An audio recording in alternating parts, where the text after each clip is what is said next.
Daniel Vidloché, qui je ne pense pas qu'il y ait besoin de l'introduire. Il est professeur de psychiatrie, psychanalyste, ancien président de l'IPA, donc l'organisation faîtière psychanalytique freudienne, et il va nous parler aujourd'hui de neuropsychologie de l'imaginaire.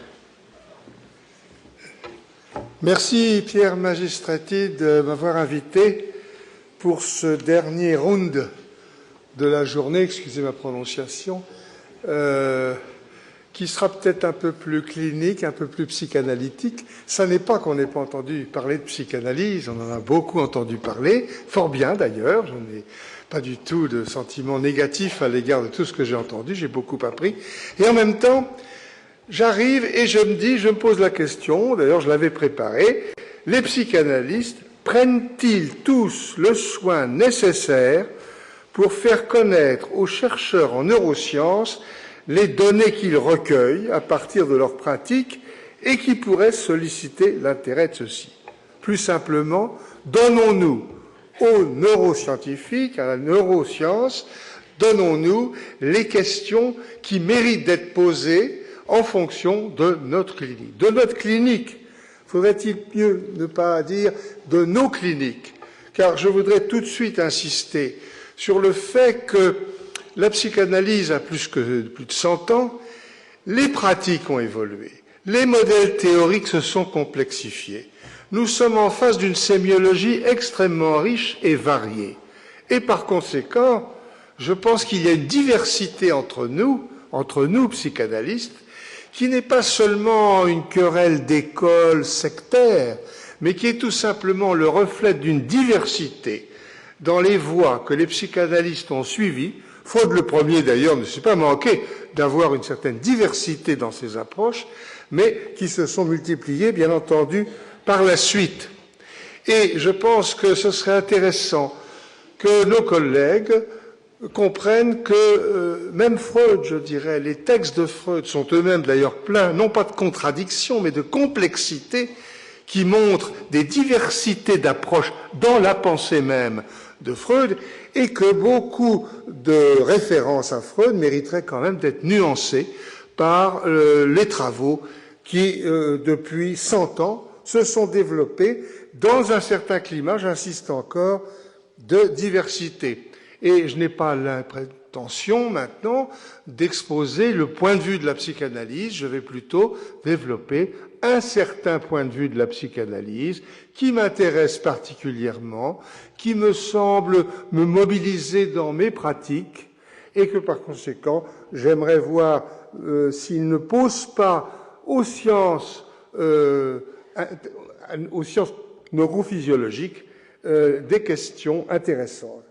Je voudrais, en préalable, souligner que beaucoup de données que nous prétendons apporter au nom de la psychanalyse sont des données qui ne sont pas spécifiques. Nous sommes mieux placés que d'autres pour étudier le refoulement, les troubles de la mémoire. Nous sommes peut-être mieux placés que d'autres pour étudier certaines difficultés de concentration, certains problèmes attentionnels, mais ce ne sont pas des objets spécifiques, ce sont des objets que toute clinique, en quelque sorte, permettrait de voir. Par contre, comment définir des données qui nous seraient spécifiques, c'est-à-dire des éléments sémiologiques et par conséquent un matériel clinique qui serait propre au champ de la psychanalyse et qui pourrait donc poser des questions particulières. Et c'est un de ces modèles, si vous voulez, que je pensais développer devant vous maintenant, en vous posant la question d'une psychanalyse qui serait peut-être moins centrée, je vais y revenir, sur ses facultés adaptatives que, je dirais, sur ses facultés créatrices et sur le rôle qu'elle joue dans la vie de l'imaginaire qui nous occupe en permanence et pas seulement pendant le sommeil et pendant le rêve. Évidemment, une question préalable se pose qui va me servir d'introduction. C'est que je suis convaincu, je reste convaincu après des décennies de débats avec des amis du monde de la neurophysiologie, que pour parler entre les neurosciences et la psychanalyse, il faut un langage intermédiaire. Et je considère qu'une approche neurocognitive des mécanismes élémentaires constitue un élément intermédiaire entre les objets complexes, hyper complexes, sur lesquels travaille l'écoute psychanalytique et les recherches neurophysiologiques. C'est ce mécanisme, c'est ce rôle joué par la neuropsychologie cognitive qui me paraît à la fois un objet tout à fait nécessaire et un objet dangereux. Dangereux, j'en donnerai une anecdote. Dans le début des années 75, je n'ai pas osé me souvenir de la date, je me suis plongé dans un ouvrage qui venait de paraître et qui s'intitulait Architecture of Cognition et qui était un des premiers grands livres de psychologie cognitive, de J.R. Anderson. Et j'y ai lu ceci. Supposez, c'est un exemple simpliste, que l'on dise à un enfant naïf, si tu veux quelque chose, alors pense que cela est arrivé. Transcrit dans un langage de production, ceci prendrait la forme suivante. Si l'objectif est de réaliser X, alors inscrit que X est réalisé. Ceci rendrait peut-être l'enfant content, bien que dans l'illusion, et qui ne se soucierait pas de chercher à réaliser quoi que ce soit du fait qu'il croirait l'avoir déjà réalisé. Une fois enfermé dans cette règle de production, l'enfant ne disposerait d'aucune information en retour susceptible de retenir que cette production a créé des difficultés. L'enfant serait immédiatement stoppé dans son statut de système cognitif adapté. Eh bien, en lisant ça dans les débuts des années 75, je me suis dit, mais nous, psychanalystes, c'est pourtant dans cette logique-là que nous nous inscrivons. Si vous imaginez que les choses sont ce qu'elles sont, alors prenons ça au sérieux. Je ne veux pas dire nous n'allons pas y croire, nous ne délirons pas ensemble, mais nous allons étudier cette capacité imaginative qui se forme. Autrement dit, j'avais l'impression que la psychanalyse n'avait pas sa place dans la psychologie cognitive, ce qui m'a permis de la suivre avec attention pendant des décennies et d'en devenir même un peu le défenseur aux yeux de beaucoup, et trop défenseur aux yeux de beaucoup de mes collègues psychanalystes. Alors, ce que je voudrais développer, c'est quelque chose à partir de là. C'est-à-dire, on a même aujourd'hui, je dirais, beaucoup entendu la psychanalyse dans la perspective d'une maîtrise de la réalité, d'un contrôle, en quelque sorte, du jeu pulsionnel et d'une adaptation, disons le mot, aux exigences du monde environnant. Je voudrais souligner que la réalité psychique, et c'est un mot que Freud a inventé, c'est aussi un monde de croyances et d'illusions que nous nourrissons, dont nous faisons notre vie, non seulement dans nos rêves, mais dans notre vie quotidienne. Et je dirais même que tout ce qui a été dit aujourd'hui sur cette énergie dont notre cerveau prend la mesure dans ces périodes de repos m'a semblé très évocateur de ce monde d'associations, d'analogies, de rêves qui peuple aussi notre esprit et qui n'est peut-être pas nécessairement un objet à réduire rigoureusement, mais dont il faut peut-être essayer de comprendre la nature. Ceci repose au fond sur la théorie du rêve, tout moins vue du point de vue de la psychanalyse, comme sensible à une propriété du fantasme inconscient qui serait une propriété d'une activité psychique permanente, inconsciente, radicalement inconsciente, à laquelle nous n'avons accès que par des constructions théoriques, par des reconstructions, et qui jouerait un rôle actif, pathologique ou non pathologique, dans notre vie psychique quotidienne. Cette réalité psychique inconsciente, ce serait donc une pensée qui se manifesterait sur le mode de l'accompli, comme l'a souligné Lacan à propos d'une traduction d'une phrase de Freud, n'est-ce pas, de la Wünschvorstellung. L'inconscient, le rêve et l'inconscient pensent sur le mode de l'accompli. Cet accompli est donc ce qui occupe le contenu manifeste du rêve, mais qui semble aussi occuper toutes les scènes qui se constituent comme les contenus latents qui ont été également activés sur le mode de l'accomplissement.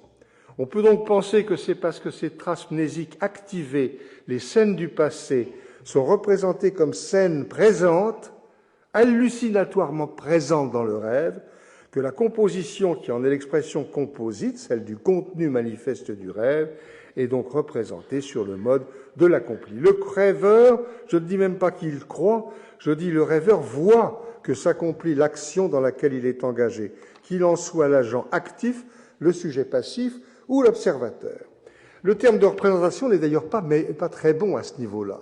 Nous ne pourrions pas parler d'une représentation d'une scène pour autant que cette scène, elle est vécue, elle est expérienciée, on dirait dans le langage anglo-saxon. Il y a une expérience de cette vie, n'est-ce pas? L'illusion ou la dimension hallucinatoire devient alors la réalité du sujet, une réalité dont il n'a pas conscience, mais qui est psychiquement active, qui joue un rôle dans sa vie psychique du moment. Il ne s'agit pas d'une réalité absente, mais d'une expérience présente. Le terme d'hallucinatoire ici convient, et Freud en a fait un large usage en parlant du rêve, mais aussi bien du fantasme. De même que les actions décrites dans le récit d'un rêve nous font découvrir les scènes latentes qui sont entrées dans sa composition, de même en clinique, et c'est ça la sémiologie psychanalytique, les scènes qui se présentent à l'esprit du patient nous font découvrir celles que nous qualifions habituellement de rejetons de l'inconscient. Si l'on considère l'ensemble des propriétés d'une représentation obéissant à des règles particulières que Freud a appelées le processus primaire, on observe qu'elles sont alors identiques à celles qui régissent l'accomplissement des actions. L'intention se réalise dans l'acte, penser c'est faire, désirer c'est accomplir. Nous sommes là dans un hallucinatoire, ou disons-le plus modestement, dans un monde de l'illusion et d'un soumis au pouvoir de l'illusion, ce que Freud a appelé l'omnipotence de la pensée. Deuxième point, cet inconscient qui se vit sur le mode de son accomplissement est un inconscient meublé par des scènes. Ce sont des actions qui sont vécues en quelque sorte, qui sont agies par le sujet, ou soit comme agent, soit comme victime, soit comme spectateur, mais ce sont toujours des scènes au sens où, j'évoque toujours, 6 personnages en quête d'auteur de Pirandello. Nous sommes là, nous avons des scènes qui cherchent à se jouer dans notre inconscient. Et alors, on conçoit que cette fonction performative porte aussi sur les actes de langage. Le texte a été décrit par Austin, mais aussi repris d'un certain point de vue par Lacan, comme le propre de l'inconscient.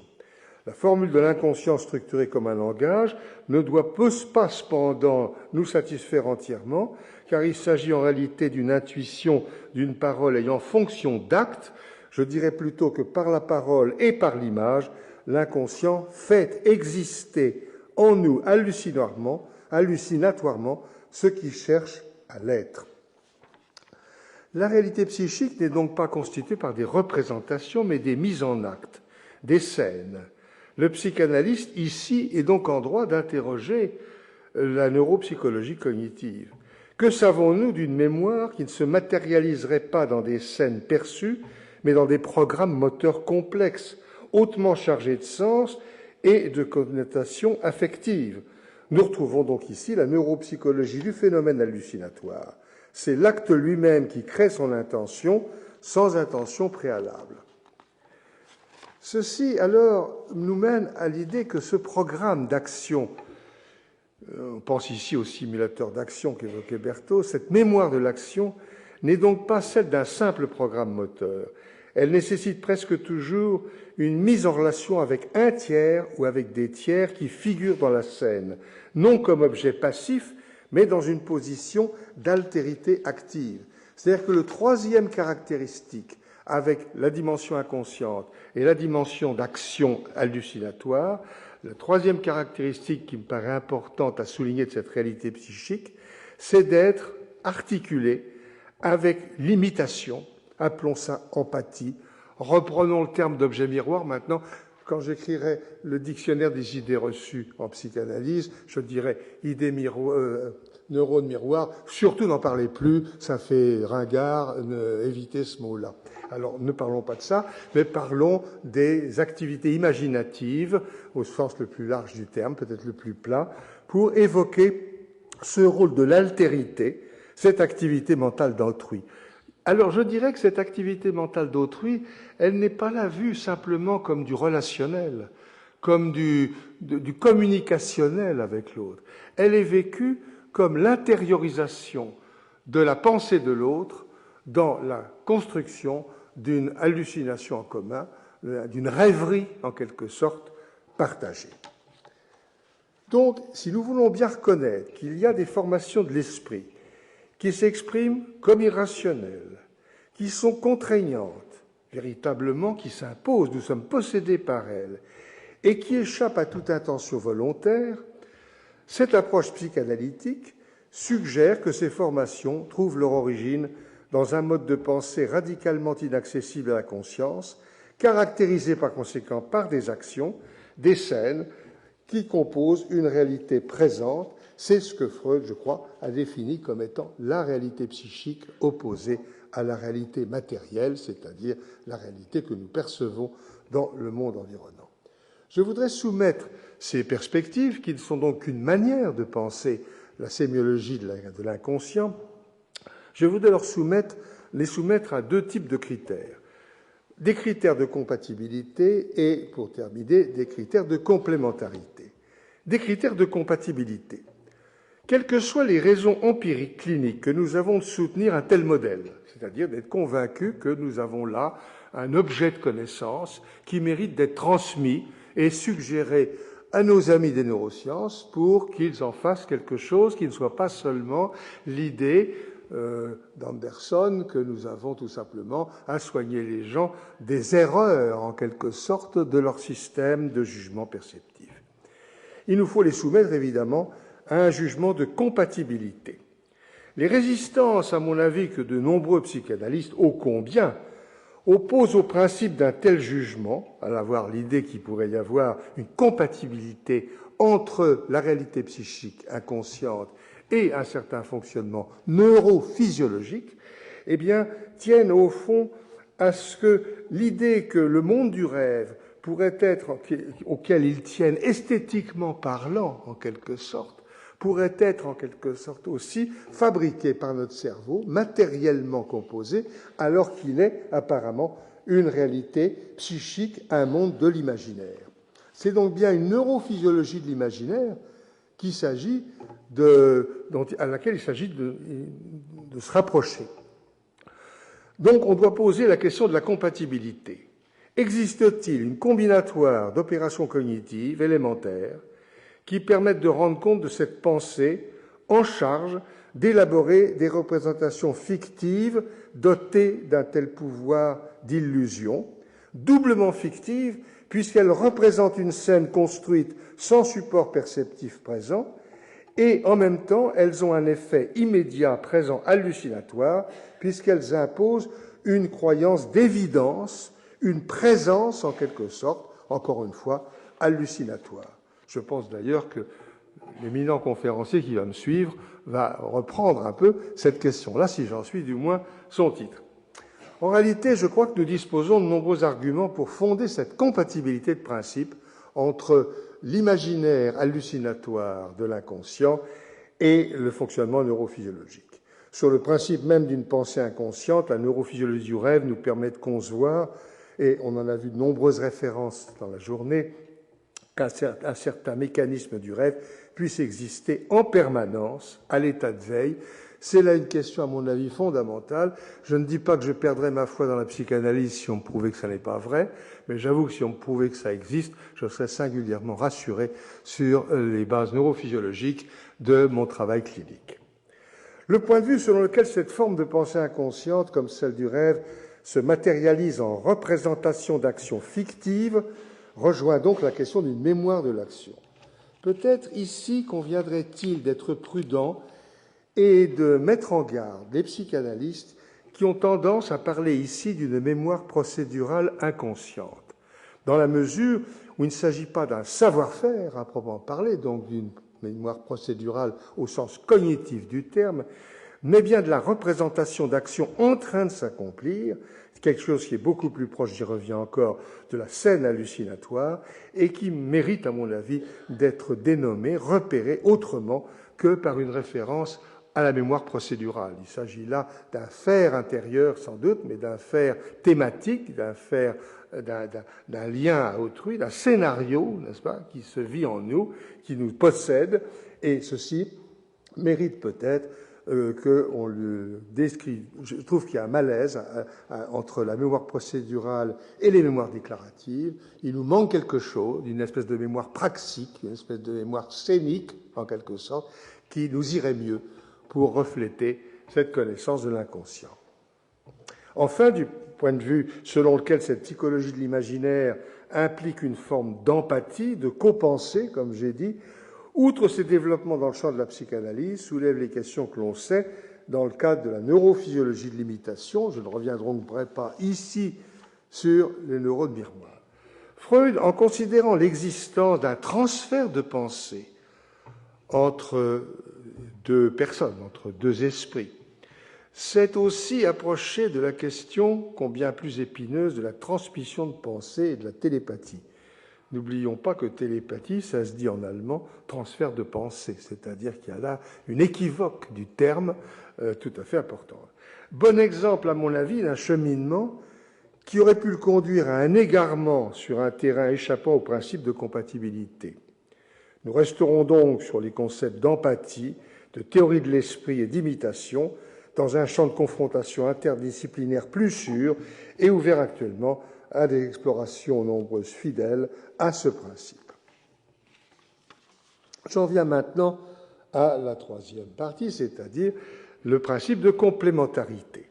En effet, dans ces différents domaines que constitue l'approche clinique, par conséquent, de la réalité psychique inconsciente d'une part, et les questions qu'elle peut poser dans un certain nombre de champs expérimentaux ou d'observation neurophysiologique, nous pouvons travailler en tenant compte, en quelque sorte, de cette psychanalyse de l'imaginaire. Mais peut-on considérer que nous avons déjà les outils pour trouver dans le langage de l'une l'équivalent, en quelque sorte, du langage de l'autre? Eh bien, je ne le pense pas. Je pense que nous sommes actuellement dans un double langage, qu'il faut nous laisser parler de l'imaginaire en tant que clinicien, en tant que recueillant une sémiologie de communication avec autrui, ce qui n'exclut pas que nous puissions nous intéresser et tendre l'oreille lorsque nos amis neurophysiologistes nous parlent dans le cerveau de quelque chose qui serait autrement que simplement une maîtrise du monde réel. Il n'est pas exclu qu'un jour, nos connaissances des mécanismes neuronaux qui gouvernent les processus complexes que nous venons de décrire en tirent avantage. Actuellement, la question se pose autrement. Condition nécessaire, le principe de compatibilité, nous devons voir comment la recherche doit se maintenir vigilante à cet égard. Mais les cliniciens sont dans le même temps sollicités d'agir. C'est ici, par conséquent, que le principe de complémentarité doit nous guider. C'est-à-dire dans quel terrain pragmatique nous avons un double champ, le champ de notre champ clinicien, et nous avons à côté de nous le champ de la neurophysiologie et des neurosciences cognitives. Eh bien, j'envisagerai ici plusieurs domaines. Il y a le premier problème, qui reste quand même encore un problème parfaitement ouvert, qui est celui des médicaments psychotropes. En effet, depuis de nombreuses années, notre équipe, en particulier dans notre équipe de la Salpêtrière, mais avec bien d'autres, nous sommes attachés à des études comparatives de l'action des antidépresseurs, des neuroleptiques et d'une approche psychodynamique. Je retiendrai ici simplement la vue générale selon laquelle ces actions chimiques sur des ensembles neuronaux complexes ont pour effet des processus de régulation très généraux, ralentissement psychomoteur, inhibition de processus chaotiques avec les neuroleptiques, mais qui n'interviennent pas directement sur les opérations cognitives complexes sur lesquelles nous travaillons dans le champ de la psychothérapie. Si je rappelle ici ce point, c'est que, me semble-t-il, et là je me hasarde avec beaucoup de prudence, nous allons peut-être le retrouver dans le cadre des traitements par stimulation électrique, haute fréquence en particulier, peut-être un jour des interventions ciblées sur des mécanismes de régulation onirique, par exemple, s'approchons au plus près des formations de l'inconscient, et à ce moment-là, nous diront-elles quelque chose sur la créativité imaginaire? Je ne le sais.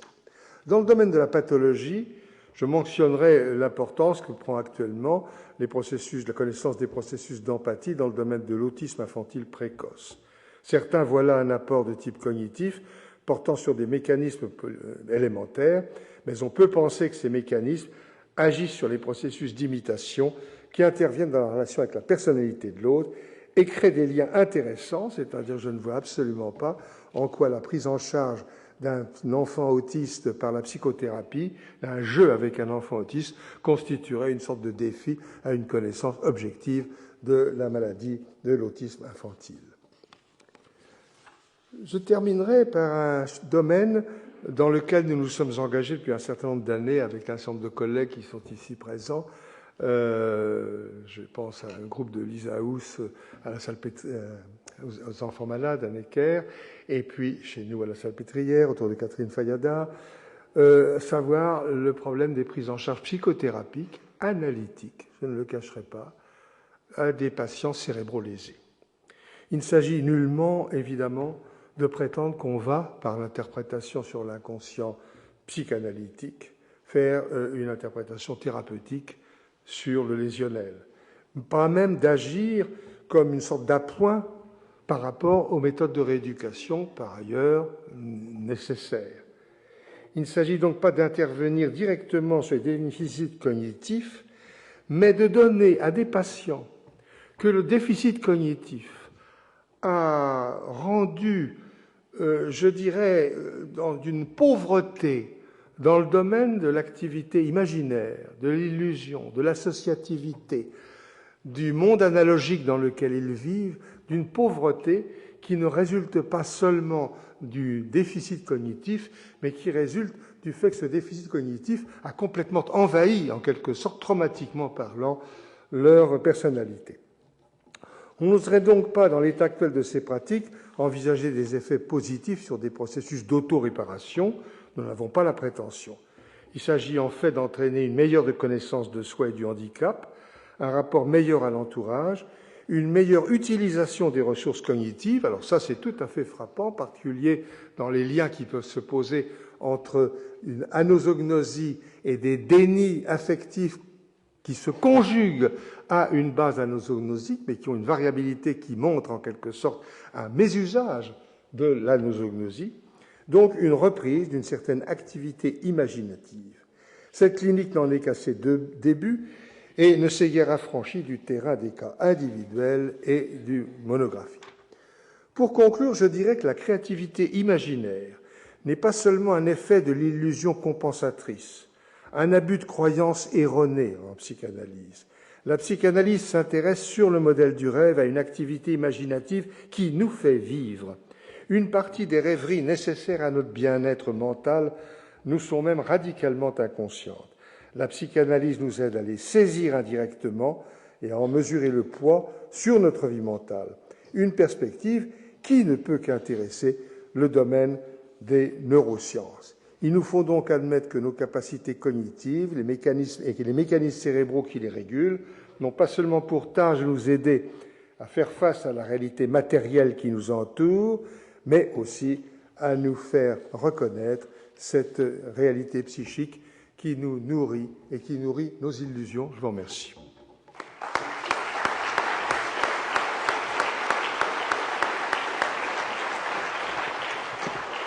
Merci beaucoup, Daniel Bilochis, pour effectivement cette stimulation et cette proposition de stimuler, si je puis dire, les neurobiologistes avec des questions qu'ils peuvent partager, et je le crois profondément, avec certaines questions de la psychanalyse. Et je pense que, enfin, on l'a dit, c'est le fil conducteur de cette journée, mais je trouve que c'est très significatif que vous ayez si bien formulé cette proposition.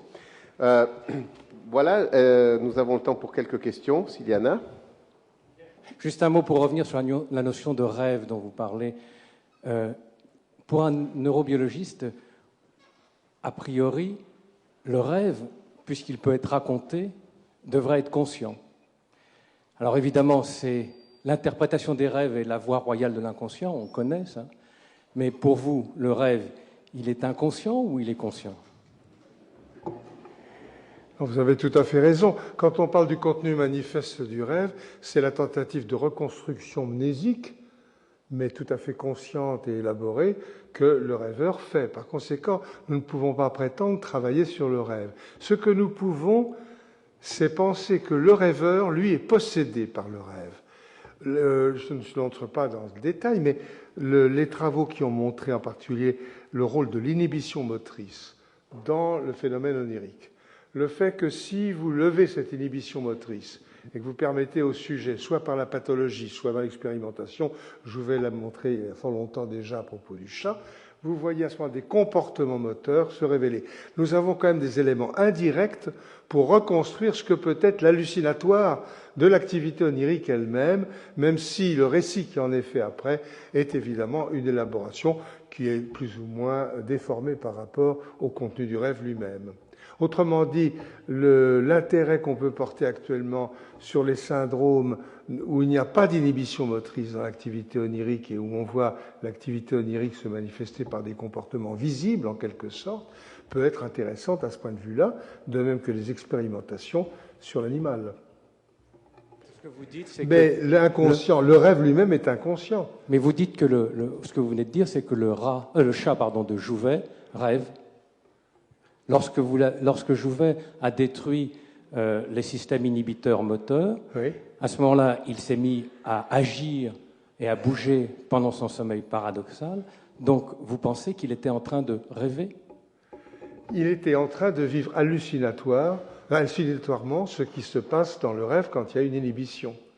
Et on a pu dire que pratiquement la pensée inconsciente que nous avons est peut-être en nous le rêve moins l'inhibition motrice en quelque sorte, c'est-à-dire qu'on est obligé de trouver d'autres moyens de se défendre contre des impressions, des possessions, des sentiments forts internes par d'autres méthodes que, bien entendu, la distance qu'on peut prendre, puisque le rêve, nous l'avons oublié. Deux questions là-bas. Dan Schechter, là. Voilà. En anglais. I was interested in what you said about the difference between procedural learning and procedural memories with others. And I'm wondering what you think about the contributions of some of the infant observation researchers who considered schemas, like Dan Stern uses this term, or Bowlby's working model as a way of somehow separating out piano playing from memories of being with others that are then worked through in psychoanalysis. And furthermore, the process of change group, for example, thinks that the mutative action of psychoanalysis in many instances is within that domain, not within the domain of words, but within the action that is reflected upon. So what do you think? Je pense que vous allez tout à fait dans le sens de ce que j'ai essayé de développer, c'est qu'effectivement, le travail de working through, par exemple, que vous évoquez, nous permet en quelque sorte, par la répétition répétitive, mais par une représentation de figures, en quelque sorte, de scénarios, que nous concevons comme des scénarios qui nous agitent, bien que nous ne les repérons pas phénoménologiquement parlant, constitue le moyen de travailler du psychanalyste. C'est-à-dire que le psychanalyste travaille sur l'hallucinatoire de l'inconscient, il reconstruit les images, il aide le sujet à se familiariser avec ses possessions. Nous sommes possédés, en quelque sorte, par des pressions inconscientes. Ce matin, on évoquait la sexualité infantile, et c'est bien là où se place la sexualité infantile, mais aussi les pulsions agressives, c'est-à-dire toutes ces manifestations hallucinatoires dont on se défend par le refoulement proprement dit. Freud insistait bien sur le fait que l'inconscient proprement dit, c'est cette réalité psychique inconsciente qui nous échappe et qui se manifeste par des mises en acte dont nous n'avons que des effets indirects. Vous placez l'imaginaire et le rêve dans une perspective neuropsychologique et neurophysiologique. Est-ce que dans ce sens, vous pourriez formuler des hypothèses sur la nature adaptive et donc dans l'évolution, qu'est-ce qui aurait poussé pour l'individu ou pour l'espèce au développement de l'imaginaire, du rêve? Quelle est, entre guillemets, la valeur ajoutée pour... C'est une belle question. C'est une belle question. On peut la poser au niveau ontogénétique déjà, c'est de se dire qu'est-ce qui fait que le bébé va tout d'un coup valoriser des activités imaginaires. C'est tout le problème du rôle de la rêverie maternelle comme induisant chez l'enfant des activités de rêverie. C'est tout le problème de l'auto-érotisme du bébé, suçant son pouce. Il y a toute une entrée dans le monde imaginaire. Alors, cette entrée dans le monde imaginaire tient-elle à des facteurs génétiques innés ou bien tient-elle strictement à des facteurs de stimulation de l'environnement? Ça, c'est une question pour demain, je suppose.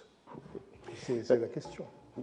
Si je peux poser une question, cette relation entre la réalité matérielle et la réalité psychique, qui me semble tout à fait évidente, mais il y a le côté, dans la réalité psychique, évidemment, il y a aussi bien une réalité psychique consciente qu'inconsciente. Comment vous voyez du point de vue des processus qu'elle se distingue?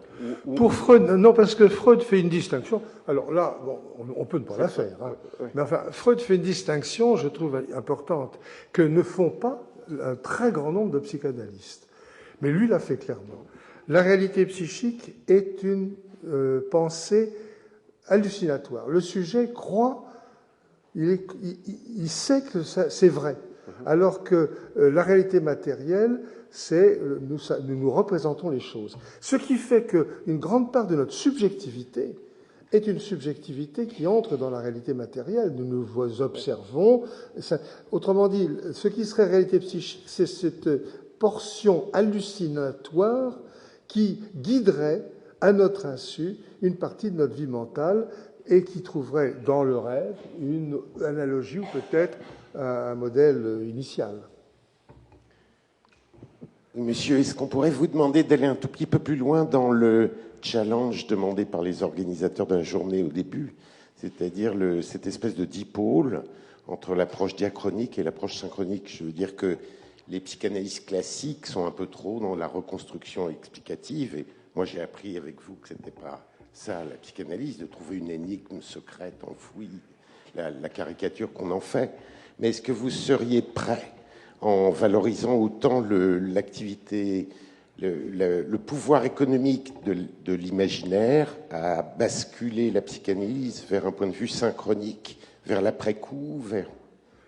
En tout cas, non, je verrais plutôt une distance entre le travail de remémoration proprement dit et le travail par lequel, dans la situation psychanalytique, sur le divan, ça t'a évoqué, enfin dans l'espèce d'atmosphère fermée et ouatée qui représente la situation proprement dite, une sorte d'envahissement quasiment onirique. Au fond, on travaille, on induit en quelque sorte cette activité imaginative et on va en suivre le chemin dans la diachronie de ce qui se dit pendant la séance. Je crois que c'est vous tout à l'heure qui parliez de l'inconscient du divan proprement dit. Hein. C'est-à-dire que c'est dans la situation du divan que cette espèce de flux associatif nous fait sentir un monde imaginaire qui possède le sujet, dont il ne sait même pas qu'il est possédé par lui, et qu'on va essayer de reconstruire avec lui petit à petit. Alors nous sommes loin, là, d'une remémoration synthétique des événements qui permettrait une reconstruction au sens de la remémoration proprement dit. L'un n'exclut pas l'autre. Ma démonstration était simplement pour dire il y a un domaine de la sémiologie analytique qui doit pouvoir intéresser les neurosciences et qui n'est peut-être pas assez pris en considération. C'était ça c'était pas davantage. Merci beaucoup, Daniel. Merci.